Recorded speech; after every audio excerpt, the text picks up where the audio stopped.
Hi, my name is Christine G, and we are going to be going over empirical and theoretical probability today, as well as the law of large numbers. So here, we'll first look at empirical. This probability, this is also referred to as the observational or experimental probability. And I like to think of experimental, starts with an E, and so does empirical. So I keep my E's together. So I'm actually tossing a coin or rolling a die. And then this also goes with the relative frequency of an event. And let's say we want to look at the probability if we're tossing a coin 10 times, the probability of it landing on heads. Well, the total number of repetitions is going to be equal to 10. And then let's say we toss the coin and 7 tosses come up with the event A, or the heads occurs 7 times. So this is something that could definitely happen, and we think of relative frequency for an event, that's number of times it occurred divided by the total number of repetitions. So important to understand that. And then theoretical is often referred to as the classical or true probability. And here we keep our T's together. Theoretical goes with true. And this is the one where we're not doing anything. We're just coming up with the probability by determining the sample space and then figuring out how many ways you can be successful. So here, the probability of the coin landing on heads, well, there's one way that can happen, and there are 2 different outcomes. And here is the formula for that. So the number of successes divided up by the number of outcomes. Now let's take a look at an application. So we're going to use this spinner. What amount is most likely to occur here? Well, that would be $100 because it occurs 3 times and nothing else occurs that often. What amounts are equally likely to appear? Well, 0, 500, and 85. I should circle these. So they each appear 1 time. So those 3. And then 75 is more likely to appear than what? So 75 appears twice. So it's not more likely to occur than 100, but it is more likely to occur than 0, 85, and 500. And this would be the answer for this as well. So for both of these. Now, in tossing a coin, if we have a fair coin that's tossed, what are the following probabilities? So this would be the theoretical probability because we're not actually tossing the coin. We're just saying what is the probability if a fair coin was tossed. So the probability of heads, well, there's one way that heads can happen out of 2 outcomes, and same with tails, 1 out of 2. This can also be written as a decimal or a percent. So 50% as a percent. So let's do that. And then after 100 tosses, a head was tossed 73 times. So that's 73 heads out of 100. Is the coin a fair coin? Well, you know, it doesn't look like it would be because we'd get closer to 50% if we tossed it this many times. If we toss it 100 times, that's quite a few tosses. So it's not like tossing it 10 times.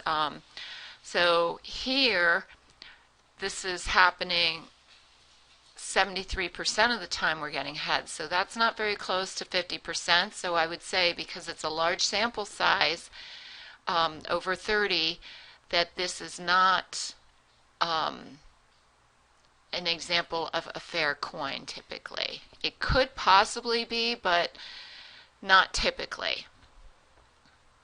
I would say no.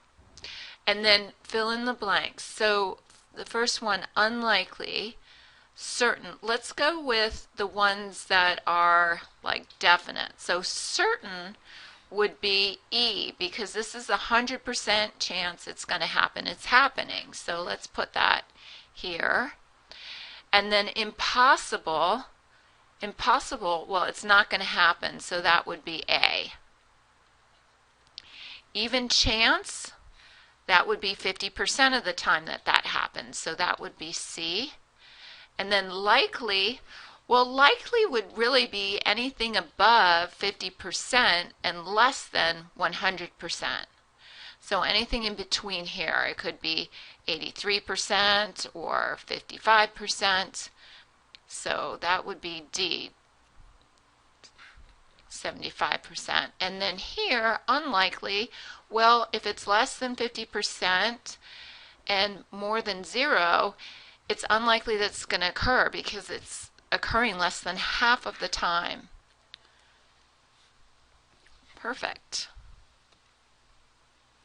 So now here we're going to match the following empirical or theoretical probabilities. So the number of ways an event can occur divided by the total number of outcomes.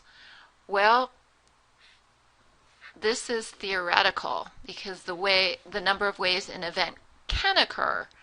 So it hasn't occurred, or we're not doing it. It's just how many ways can that possibly occur.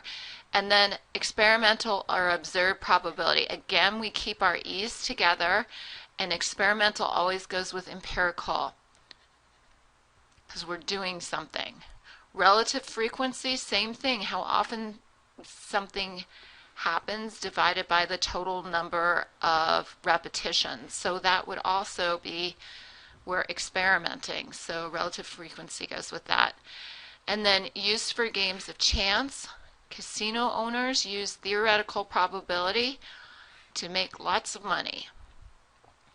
And then number of times occurred divided by the total number of repetitions. And that would also be empirical because something's occurred and we're dividing it by the number of repetitions.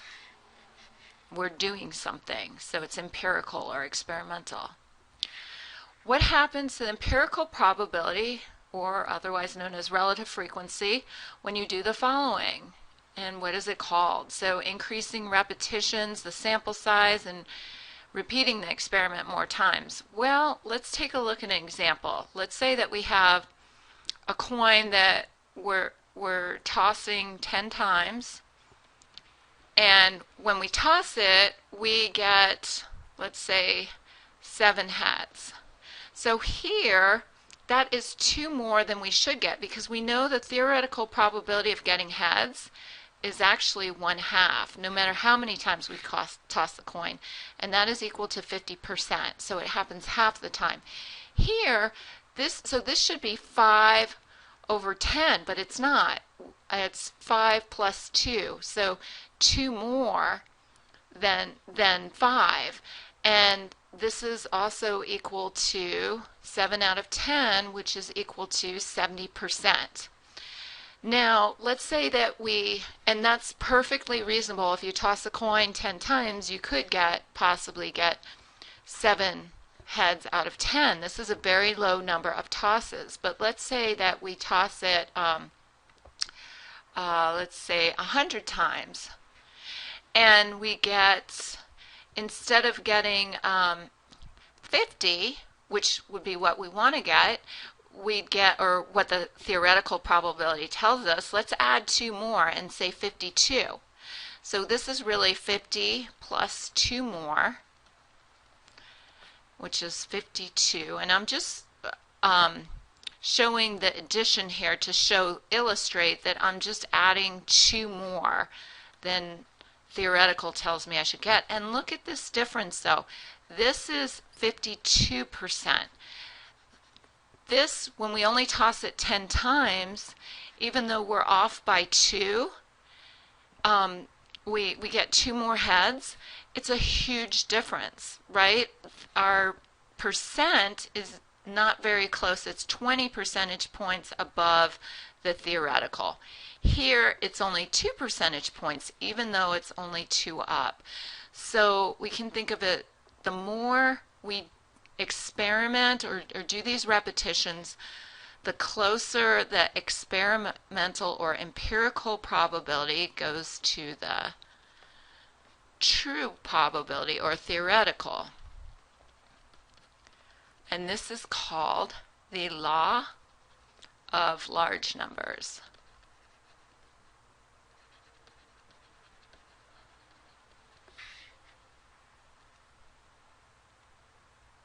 Thanks so much for watching, and please contact the Math Helpline for course mentor assistance. Take care. Hope this was helpful.